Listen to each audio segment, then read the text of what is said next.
रहे निराला मानते सकल मानता माय, कबीर सेवे तास को दूजा कोई ना। संत कबीर साहब कहते सुनो जी, जिस ईश्वर परमात्मा को मैं भजता हूँ पूजता हूँ जिनकी उपासना करता हूँ ना, वो माँ के गर्भ में नहीं आता है। समझ गए आप लोग? कौन बोल रहे हैं ऐसा? भगवान कृष्ण। संत कबीर साहब बोल रहे हैं ना, पूछने वाले को जवाब दे रहे हैं। जिस ईश्वर परमात्मा की मैं उपासना करता हूँ, ईश्वर परमात्मा माँ के गर्भ में नहीं आता है, उनका कभी जन्म नहीं होता है।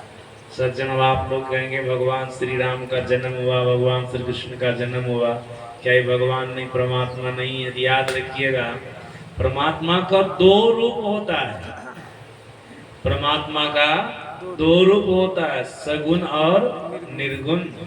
समास रूप में परमात्मा का कितने रूप? दो रूप, सगुण और निर्गुण।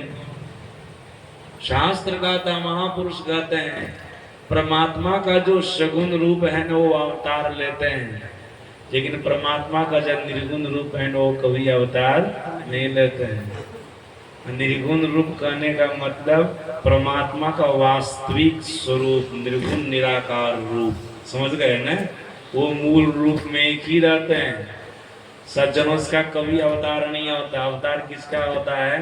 परमात्मा के सगुण रूप का। परमात्मा का सगुण रूप क्या होता है? उनका कोई एक अंश, उनका कोई एक अंश जो है ना, जो माँ के पेट में आता है वो सगुण कहलाने लग जाता है। ये परमात्मा के सगुण अवतार है, ऐसा कहा जाता है। जैसे आप लोग देखिए ना, 100 मन का सोना का ढेर रख दीजिए, 100 मन सोना।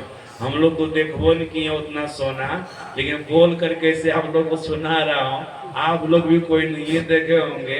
लेकिन 100 मन का सोना का ढेर रख दीजिए, उसमें से थोड़ा सोना निकाल करके महिला का जेवर बना दीजिए, महिला का जेवर बना दीजिए, कान का जेवर बना दीजिए, नाक का बना दीजिए, गला का बना दीजिए, हाथ का बना दीजिए, पैर का बना दीजिए। सज्जन सब का नाम रूप अलग होता है ना। नाक वाले जेवर को क्या कहते हैं? नथिया कहते हैं ना। नाक वाले को, कान वाले को बाली बाली कहते हैं ना। गला वाले को हार कहते हैं ना। हाथ वाले को बल्ला कहते हैं ना। पैर वाले को पायल कहते हैं ना। सच्चे न सबका नाम हो गया, सबका रूप हो गया, और सब है क्या? सोना है ना। और सोना आया कहाँ से? उसी ढेर से आया था ना। सज्जन, ढेर से लेकर के बहुत सारे जेवर बना दिए, सबका नाम हो गया, सबका रूप हो गया, ढेरों खत्म हो गया। ढेर तो नहीं खत्म हुआ, वो तो आइए ना, वो मूल रूप में आइए है। उसी प्रकार से निर्गुण निराकार रूप जो परमात्मा है ना, वो सोना का ढेर है। सज्जना, उसी से कभी एक अंश का अवतार होता है तो राम आ जाते हैं, कृष्ण आ जाते हैं, शिव आ जाते हैं। जितने अवतारे पुरुष का नाम लेकर सब नाम रूपात्मक ये जेवर है, सब जेवर हैं। संपूर्ण संसार भी जेवर के समान है, उसी में से हम आप भी हैं। भले हम आप साधारण जेवर हैं, राम कृष्ण सब अवतारी पुरुष थे, विशेष जेवर हैं, इसमें विशेष सोना है। हम आप में थोड़ा कम है, लेकिन है हम आप भी वही से। सज्जन, हम आप भी परमात्मा से न आए हैं।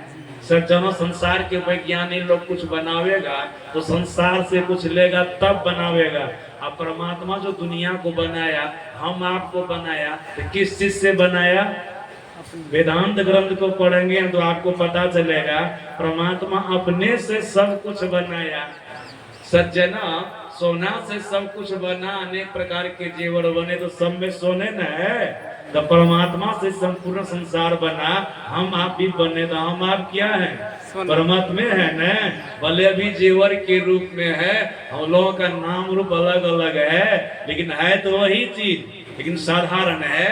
राम के तरह नहीं है, कृष्ण के तरह नहीं है, शिव के तरह नहीं है, समास रूप में अवतारी पुरुष के तरह नहीं है, लेकिन है तो हम भी वहीं से न। हम भी आप उस वहीं से हैं। तो सज्जना, वो परमात्मा निर्गुण निराकार जो मूल रूप में ढेर में है न, उनका कभी अवतार नहीं होता, उनकी किसी एक अंश का अवतार होता है। गर्ग संगीता को पढ़िएगा तो आपको पता चलेगा अंशांशावतार ऐसा माना जाता है। निर्गुण निराकार ब्रह्म का जो कोई एक अंश होता है उस अंश से किसी अवतारी पुरुष का इस संसार में आना होता है। ये परमात्मा का सगुण रूप कहलाता है। ये तो माँ के गर्भ में आ जाता है, लेकिन परमात्मा का जो निर्गुण निराकार रूप है वो कभी माँ के गर्भ में नहीं आता है। सज्जन, ये वेदांत की बात हो रही है, आप लोग ध्यान से सुनिए। सदगुरु महाराज जी ने कहने की कृपा की है, अगर इस ज्ञान को कोई सुन करके बढ़िया से समझ लेता है, बौद्धिक स्तर पर समझ लेता है ना, वो हानि में जाने से बच जाता है। हानि में जाना क्या है? हानि में जाना है 84 में चला जाना, मनुष्य शरीर के अलावा अन्य शरीरों में चला जाना। सज्जन, ये हानि में जाना है। लेकिन सत्संग में आकर के इस ज्ञान को आप सुन लीजिएगा, बौद्धिक स्तर पर आप समझ लीजिएगा, तब हानि में जाने से बच जाइए, 84 में जाने से बच जाइएगा। ऋषि बता रहे थे ना, ऋषि कह रहे थे, सुन रहे थे, यही चेद वेदी तत् सत्यमस्ति न चेदिया वेदी महति विनष्टि भूतेषु भूतेषु विचित्य धीराः प्रेत्यास मालोकात्मृतावन्ति। ऋषि कह रहे थे, इस जन्म में ब्रह्म को जान लिया तो ठीक है, और नहीं जाना तो बहुत बड़ी भारी हानि है।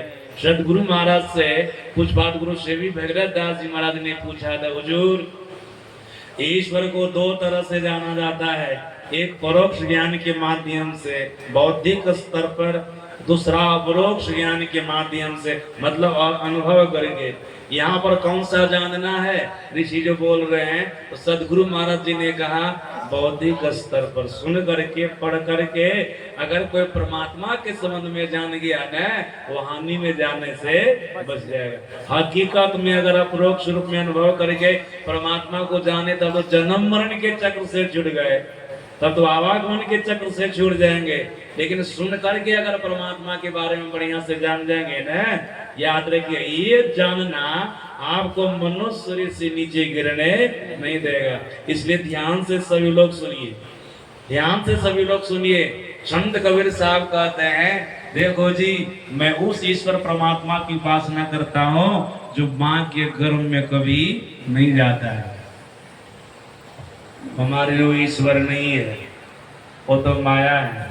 आवे जैसो माया साधु आवे जैसो माया आने जाने वाला तो माया है, एक समान रहने वाला ब्रह्म है, ईश्वर है, परमात्मा है, जो त्रिकालवादी तत्व है, जो तीनों कालों में एक समान रहता, वो ब्रह्म है, वो परमात्मा है। मैं उनकी उपासना करता हूँ। आने जाने वाले की उपासना करूंगा ना, हमारा आना जाना लगा ही रहेगा, और नहीं आने जाने वाली की उपासना करूंगा तो हमारा भी आना जाना खत्म हो जाएगा, हमारा भी आना जाना खत्म हो जाएगा। मैं नहीं आने जाने वाली की उपासना करता हूँ। संत कबीर साहब कहते हैं, संपत्ति माई समाया सो साहिब नहीं हो, सकल मांड में रमी रैया साहब कहिए सो।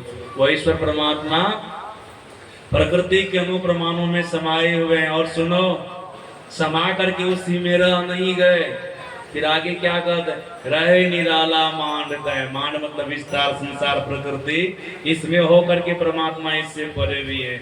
रहे निराला मांड तय सकल मांडता माही, कबीर से वे तास को दूजा कोई। सुनो जी, मैं उसी की उपासना करता हूँ जो सब में होकर के सबसे बड़े हैं और कभी माता के गर्भ में नहीं आता है। वेद भगवान भी कह रहे थे, ऐसे ईश्वर परमात्मा की उपासना करनी चाहिए। भगवान श्री कृष्ण भी गीता में बता रहे थे, और महर्षि दयानंद सरस्वती की वाणी सुन रहे थे ना, जीव को किसकी उपासना करनी चाहिए? ईश्वर परमात्मा की। ईश्वर परमात्मा की उपासना के अलावा किसी की उपासना जीव करता है ना, दयानंद सरस्वती क्या बोले, वो जीव संसार में पशु के समान बन करके भटकता रहता है और अनेक प्रकार के दुखों को भोगता रहता है। पशु मतलब अज्ञानी जीव।